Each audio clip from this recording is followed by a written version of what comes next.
Alors bonjour tout le monde, hein, que la paix soit sur vous. On va continuer sur le voile intégral, deuxième partie. Alors on va directement au verset.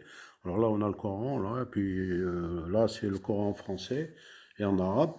Alors on va commencer directement par le verset 24 60, hein, lorsque on va le lire en français là. Alors il n'y a pas de faute à reprocher aux femmes qui ne peuvent plus enfanter et qui ne peuvent plus se marier. En fait, qui ne peuvent plus se marier, c'est une erreur de traduction parce que dans le Coran, en arabe, c'est... alors, je cherche là où c'est trouvé, hein.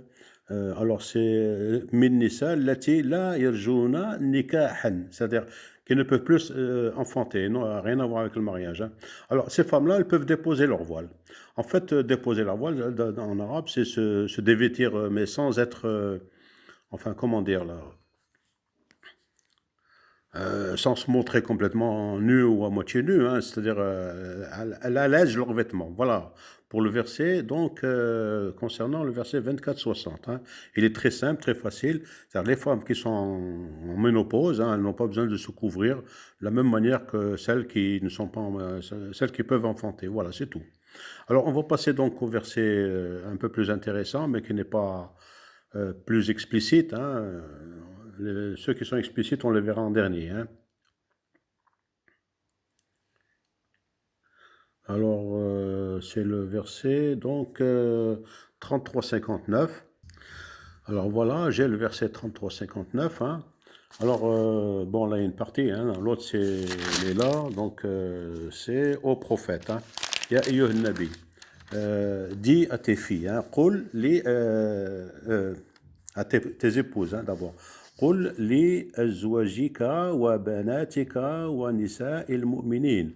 Alors là, il s'agit donc il y a déjà le mot dit, qul. Alors, chaque fois que dans un verset on trouve le mot qul, ce n'est pas une obligation, mais c'est un conseil. Hein. C'est comme si je disais, moi, à quelqu'un, dis à ton copain de ne pas passer par ce chemin parce qu'il est dangereux. Ça ne veut pas dire qu'il ne peut pas passer, c'est simplement qu'il est dangereux. Alors, à chaque fois qu'on trouve le mot qul, c'est une information à prendre en considération parce que c'est surtout pour être protégé. Voilà. Et ce n'est pas une obligation. Alors là, c'est qul, alors dis à tes épouses, hein, elles n'existent plus, hein, ces épouses, donc nous sommes en 2019, à tes filles également, et aux femmes croyantes. Donc on voit là qu'il s'agit d'une époque particulière, hein, c'est à l'époque où elles étaient en vie. Rahmatum, radiyallahu anhum. Alors, il s'agit que d'une catégorie de femmes précises, hein, les filles, les femmes et les filles du prophète, ainsi que les femmes des croyants. Et il s'adresse aux femmes des croyants, et non pas aux croyantes, aux femmes des croyants. Ça peut supposer que les femmes des croyants ne sont pas forcément musulmanes, ma'linesh. Alors, qu'est-ce qu'il leur conseille là? C'est de se couvrir avec leur voile, ce qu'ils ont déjà, ce qu'ils portent déjà.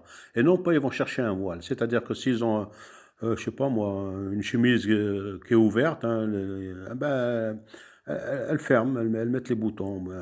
Enfin, le vêtement qu'elle le porte, elle se couvre. Et ça ne veut pas dire qu'elle va couvrir ses cheveux ou bien ses bras ou autre chose. Elle se couvre. C'est-à-dire, il y a rien de...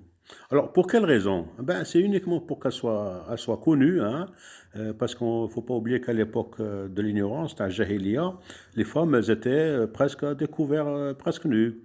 Alors donc, pour qu'elle soit connue, et qu'elle ne soit pas offensée, c'est-à-dire là, en fait, c'est surtout pour qu'elle soit protégée contre les autres. Mais ce n'est pas une obligation. Dieu n'oblige pas dans ce verset-là. Dieu simplement il dit, dis-leur qu'elle se couvre, hein, dis-leur qu'elle se couvre, c'est préférable pour elle. Alors voilà pour ces deux versets. Hein. On a vu le verset 24-60, c'est-à-dire que les femmes qui n'attendent plus la ménopause, c'est-à-dire qu'elle n'attend plus de faire des enfants, donc elle peut se balader comme les autres femmes, tranquillement, hein, sans avoir à se découvrir complètement, bien sûr, mais non pas à se couvrir totalement non plus. Hein. Et pour le verset 33-59, c'est un conseil également et de dire à ces femmes-là, c'est-à-dire ces femmes, ces filles, ainsi que les femmes des croyantes, de ne pas de rabattre le vêtement qu'elles ont déjà sur elles, hein, de rabattre sur elles, c'est-à-dire pour se couvrir légèrement, quoi. Voilà. Alors là où ça sera plus précis, ça sera d'autres versets hein, que je vais citer. J'ai pas le temps de citer tout aujourd'hui, ça sera plus tard, hein, c'est le 24-30 et le 24-31. Alors là, ça sera beaucoup plus précis et beaucoup plus profond. Enfin, alhamdulillah, hein, je vous remercie d'avoir écouté jusqu'à la fin. Je suis un peu fatigué aujourd'hui. Bonjour tout le monde, hein, que la paix soit sur vous. Astaghfirullah li wa lakum wa alhamdulillahi rabbil alamin.